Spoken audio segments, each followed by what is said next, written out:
CCBG 04-এর বিষয় ভাষাবিজ্ঞান ও বাংলা ভাষা। এই বিষয়ের মডিউল 2-এর একক 6 থেকে একক 12 পর্যন্ত অধ্যায়ের অনুশীলনীর সংক্ষিপ্ত উত্তরভিত্তিক প্রশ্নের উত্তরগুলি করে দেওয়া হয়েছে আজকের ভিডিওতে। সম্পূর্ণ ভিডিওটি মন দিয়ে দেখুন এবং জেনে নিন প্রশ্নের উত্তরগুলি। প্রথম প্রশ্ন, নাসিক্য ব্যঞ্জন কাকে বলে? উত্তর, যে সকল ব্যঞ্জনধ্বনি উচ্চারণের সময় শ্বাসবায়ু কেবল মুখবিবর দিয়ে নির্গত না হয়ে নাসিকা পথ দিয়ে ও নির্গত হয়, সেই ব্যঞ্জনগুলিকে নাসিক্য ব্যঞ্জন বলে। প্রতিটি বর্গের পঞ্চম বর্ণ নাসিক্য ব্যঞ্জন, যথা উম, ইয়, মূর্ধন্য, দন্তেন্য, ম। পরের প্রশ্ন, মৌলিক স্বরধ্বনিগুলি উল্লেখ করুন। প্রাথমিক মৌলিক স্বরধ্বনি 8টি। হ্রস্ব ই, এ, এ, আ, জিভকে ওষ্ঠের দিকে এগিয়ে রেখে, আ, জিভকে গলার দিকে গুটিয়ে রেখে, অ, ও, হ্রস্ব ও। মৌলিক স্বরধ্বনির বাংলা বর্ণমালাগুলির আগে আন্তর্জাতিক বর্ণমালাগুলিও লিখে দেওয়া হয়েছে। পরের প্রশ্ন, পার্শ্বিক ব্যঞ্জনধ্বনির পরিচয় দিন। উত্তর, জিভের সম্মুখ প্রান্ত দন্তমূলকে দৃঢ়ভাবে স্পর্শ করার সময় শ্বাসবায়ু জিভের দুই পাশ দিয়ে নির্গত হয়। এর ফলে যে ব্যঞ্জনধ্বনির সৃষ্টি হয় তাকে পার্শ্বিক ব্যঞ্জনধ্বনি বলে। বাংলা বর্ণমালার ল পার্শ্বিক ব্যঞ্জনধ্বনি। পরের প্রশ্ন, অপিনিহিতি ও অভিশ্রুতির একটি করে উদাহরণ দিন। অপিনিহিতি, আজি থেকে আইজ, জাগিয়া থেকে জাইগা, রাতি থেকে রাইত। অভিশ্রুতির উদাহরণ, রাতি থেকে রাইত থেকে রাত, আজি থেকে আইজ থেকে আজ, কালি থেকে কাইল থেকে কাল।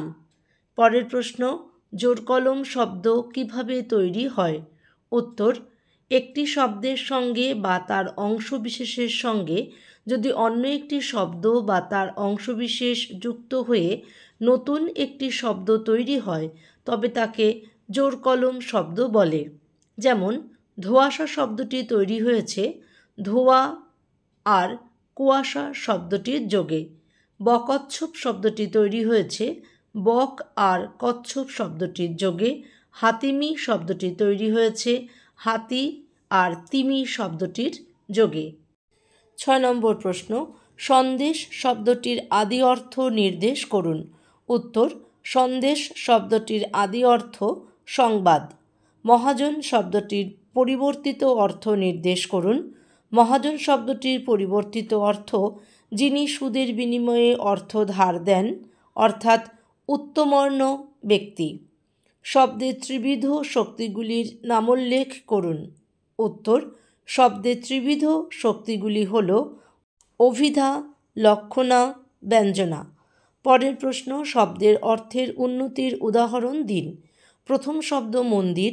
মন্দির শব্দটির আদি অর্থ গৃহ, পরিবর্তিত অর্থ দেবতার জন্য নির্দিষ্ট গৃহ। পরের শব্দ গবেষণা। গবেষণা শব্দটির আদি অর্থ গরু খোঁজা, পরিবর্তিত অর্থ কোনো বিষয়ের তত্ত্ব অনুসন্ধান। গোধূলি শব্দটির আদি অর্থ গরুর খুরের উৎক্ষিপ্ত ধূলি, পরিবর্তিত অর্থ সন্ধ্যাকাল। তিনটি শব্দের ক্ষেত্রেই আদি অর্থের তুলনায় পরিবর্তিত অর্থের উন্নতি ঘটেছে। দ্বন্দ্ব সমাসের পদগঠন কিভাবে হয়? উত্তর, দ্বন্দ্ব সমাসে সমস্যমান পদগুলি এবং, ও, আর প্রভৃতি সংযোজক অব্যয় দ্বারা যুক্ত হয়। সমস্ত পদে সমস্যমান উভয় পদের অর্থ বজায় থাকে। যেমন, রাস্তা ও ঘাট, রাস্তাঘাট, হাট ও বাজার, হাট বাজার। রাস্তাঘাট সমস্ত পদ, সমস্যমান পদ দুটি হল রাস্তা আর ঘাট। সংযোজক অব্যয় ও। হাট ও বাজার, হাট বাজার সমস্ত পদ, হাট প্রথম সমস্যমান পদ, বাজার দ্বিতীয় সমস্যমান পদ। সমস্যমান পদ দুটি যুক্ত হয়েছে ও অব্যয় দ্বারা। পরের প্রশ্ন, সংক্ষেপে আলোচনা করুন বাকযন্ত্রের গঠন, স্বরযন্ত্র, সঘোষ ধ্বনি, অঘোষ ধ্বনি।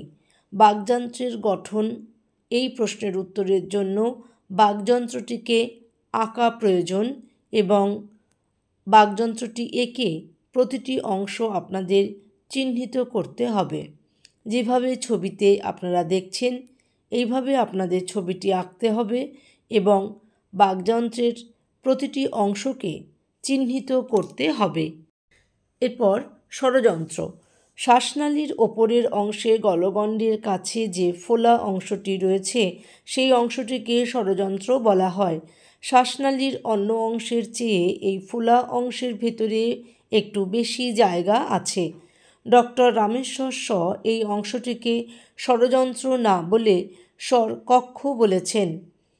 এই ষড়যন্ত্রের চারপাশে নরম মাংসপেশি দিয়ে তৈরি নানা গ্রন্থি আছে। ফুসফুস থেকে বেরিয়ে আসার পথে শ্বাসবায়ু এই ষড়যন্ত্রে প্রথমে বাধা পায়। সঘোষ ধ্বনি। যে সকল ধ্বনি উচ্চারণের সময় ধ্বনির সঙ্গে স্বরতন্ত্রীর কম্পনজাত অতিরিক্ত বিশেষ সুর বা ঘোষ যুক্ত হয় সেগুলিকে সঘোষ বা ঘোষবৎ ধ্বনি বলে। প্রতিবর্গের তৃতীয় ও চতুর্থ ধ্বনি সঘোষ বা ঘোষবৎ ধ্বনি, যেমন গ, ঘ, জ, ঝ ইত্যাদি। অঘোষ ধ্বনি। যে সকল ধ্বনি উচ্চারণের সময় কণ্ঠস্থ স্বরতন্ত্রীর কম্পন না হওয়ায় কণ্ঠস্বর মৃদু থাকে, অর্থাৎ ধ্বনিগুলি গম্ভীরভাবে উচ্চারিত হয় না, সেগুলিকে অঘোষ ধ্বনি বলা হয়। প্রতি বর্গের প্রথম ও দ্বিতীয় ধ্বনি অঘোষ ধ্বনি, যথা ক, খ, চ, ছ ইত্যাদি।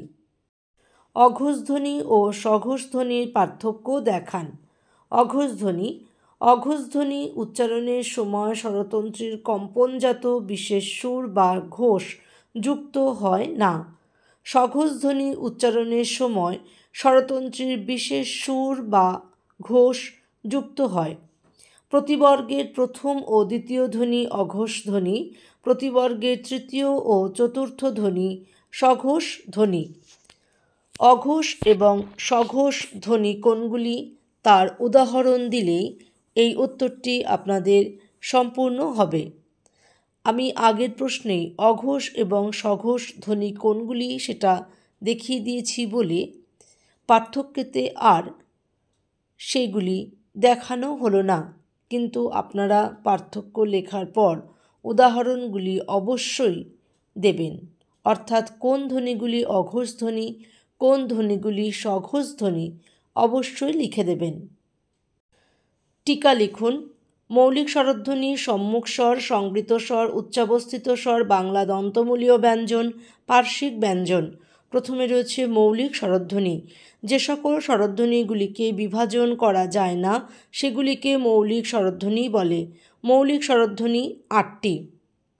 মৌলিক স্বরধ্বনিগুলিকে যেভাবে লেখা হয়েছে ঠিক সেইভাবেই কিন্তু আপনারা লিখবেন। পরের প্রশ্ন, সম্মুখ স্বর। যে স্বরধ্বনি উচ্চারণের সময় জিহ্বা সামনের দিকে অর্থাৎ ওষ্ঠের দিকে এগিয়ে আসে সেই স্বরধ্বনিগুলিকে সম্মুখ স্বরধ্বনি বলে। সম্মুখ স্বরধ্বনিগুলি হল বাংলার ই, এ, এ, আ। আপনারা যখনই এই বাংলা বর্ণমালাগুলিকে লিখবেন অবশ্যই বাংলা বর্ণমালাগুলির সাথে আন্তর্জাতিক বর্ণমালার বর্ণগুলিও লিখবেন। সংবৃত স্বর। যে ধ্বনি উচ্চারণের সময় জিভ স্বরধ্বনি এলাকার মধ্যে সর্বোচ্চ স্থানে থাকে এবং জিভ ও নিচের চোয়াল যতদূর সম্ভব মুখের ছাদের দিকে এগিয়ে থাকায় মুখের ভিতরে শূন্যস্থান প্রায় ভরে থাকে তাকে সংবৃত স্বরধ্বনি বলে।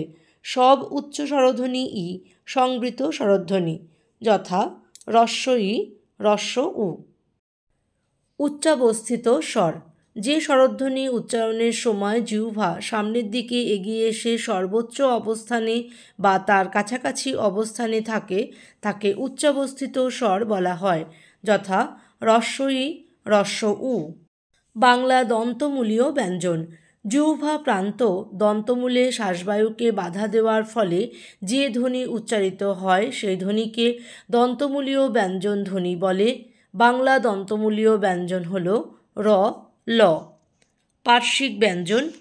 এই পার্শ্বিক ব্যঞ্জন আগেই 3 নম্বরেই লেখা আছে বলে এখানে আর লিখে দেওয়া হলো না। মডিউল 2-এর একক 6 থেকে একক 12 পর্যন্ত অধ্যায়ের অনুশীলনীতে সংক্ষিপ্ত উত্তরভিত্তিক প্রশ্ন রয়েছে 18টি। আজকের ভিডিওতে 13টি প্রশ্নের উত্তর করে দেওয়া হয়েছে। আগামী ভিডিওতে করে দেওয়া হবে পরবর্তী প্রশ্নের উত্তরগুলি। ভিডিওটি পাওয়ার জন্য চ্যানেলটিকে অবশ্যই সাবস্ক্রাইব করে রাখুন এবং পাশে থাকা বেল আইকনটিকে প্রেস করে রাখুন, যাতে আপনার পাঠ্য বিষয়ের ভিডিওটি আপলোড করার সাথে সাথে আপনি জানতে পারেন। সম্পূর্ণ ভিডিওটি দেখার জন্য আপনাকে অসংখ্য ধন্যবাদ।